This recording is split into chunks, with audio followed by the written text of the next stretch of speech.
मंदिर एक ऐसा स्थान है जहाँ जाकर मन को शांति मिलती है।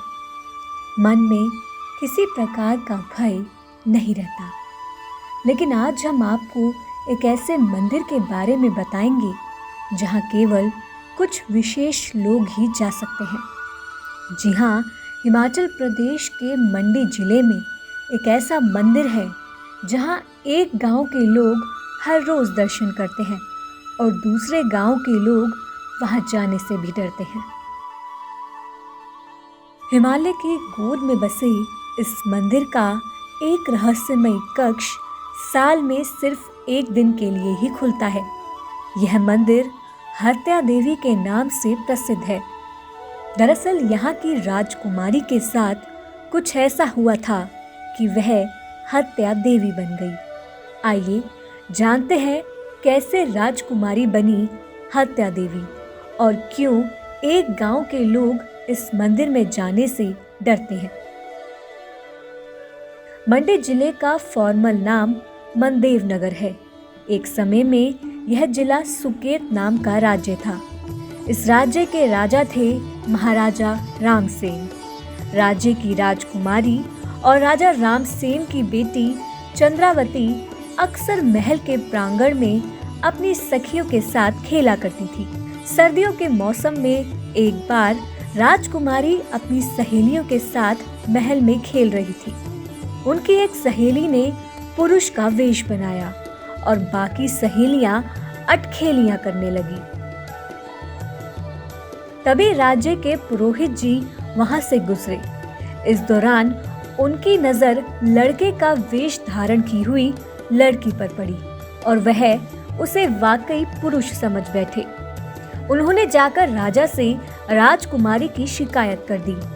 इस पर राजा क्रोधित हो गए और उन्होंने राजकुमारी को तुरंत अपनी शीतकालीन राजधानी पांगड़ा भेज दिया। खुद पर लगे आरोप और अपनी बात रखने का अवसर न मिलने के कारण राजकुमारी बहुत दुखी थी। उन्होंने विषैले बीज खाकर अपनी जीवन लीला समाप्त कर ली। उसी रात वह अपने पिता राजा रामसेन के सपने में आई और बोली, मेरे मृत शरीर को महामाया देवी कोट मंदिर पांगड़ा के परिसर में गाड़ देना। फिर 6 महीने बाद खुदाई करके मेरे शरीर को वापस निकालना। अगर मैं पवित्र हूँ तो मेरा शरीर पूरी तरह सुरक्षित रहेगा और अगर मैं पवित्र नहीं हूँ तो मेरा शरीर सड़ जाएगा। यदि शरीर सुरक्षित रहे तो आप इसका विधि विधान से अंतिम संस्कार चंदपुर में करना। सपना पूरा होते ही राजा की घबराहट में आंख खुल गई। उन्होंने तुरंत सैनिकों को भेजकर पुरोहित जी और राज्य के अन्य ज्योतिषियों को बुलाया। राजा ने उन्हें अपने सपने के बारे में बताया। इस पर सभी ने राजा को सलाह दी कि वह तुरंत पांगड़ा के लिए प्रस्थान करें। वहां पहुंचने पर राजा को सूचना मिली कि राजकुमारी ने विषैले बीज खाकर आत्महत्या कर ली है। राजा बहुत दुखी हुए, लेकिन अपनी पुत्री की इच्छा अनुसार उन्होंने राजकुमारी का शव महामाया मंदिर परिसर में ही दफना दिया। फिर 6 महीने बाद जब राजकुमारी के शव को फिर से निकाला गया तो वह पूरी तरह सुरक्षित था। राजा बहुत दुखी हुए और अपनी भूल पर पश्चाताप करने लगे। गलत सूचना देने के कारण उन्होंने पुरोहित को राज्य से बाहर कर ऐसी जगह भेज दिया जहां पानी और खाने की चीजों का अभाव था।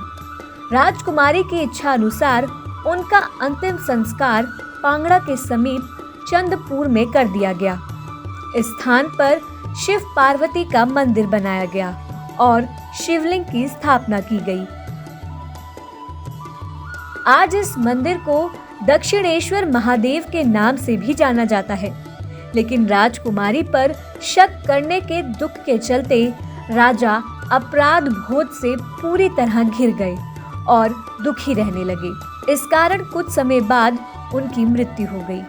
राजा ने पुरोहित को सजा के तौर पर चुराग नामक जगह पर भेजा था। उस समय इस जगह पर रहने और खाने की उचित व्यवस्था नहीं थी। पुरोहित के वंशज आज भी इस क्षेत्र में रहते हैं। देवी के कोप से डरकर आज तक ये लोग महामाया देवी मंदिर परिसर में प्रवेश नहीं करते। इन्हें डर है कि कहीं इनके पूर्वजों की गलती की सजा इन्हें ना भुगतनी पड़े। पांगड़ा स्थित महामाया देवी कोट मंदिर परिसर में जिस स्थान पर राजकुमारी का शव गाड़ा गया था, उस स्थान पर उनकी याद में एक कक्ष का निर्माण कराया गया था और तभी से यहाँ राजकुमारी की पूजा हत्या देवी के रूप में होती है। मंदिर में आने वाले श्रद्धालु हत्या देवी की पूजा अर्चना करते हैं। इस मंदिर का ये कक्ष साल में कुछ विशेष अवसरों पर ही खोला जाता है। सुकेत राजवंश और गांव के लोगों की हत्या देवी पर विशेष आस्था है। आप हमारे संतवाणी चैनल को सब्सक्राइब करें, वीडियो को लाइक करें, शेयर करें और हाँ, बेल आइकन पर क्लिक करना बिल्कुल ना भूलें ताकि हमारी किसी भी वीडियो की सूचना सबसे पहले आपको मिले।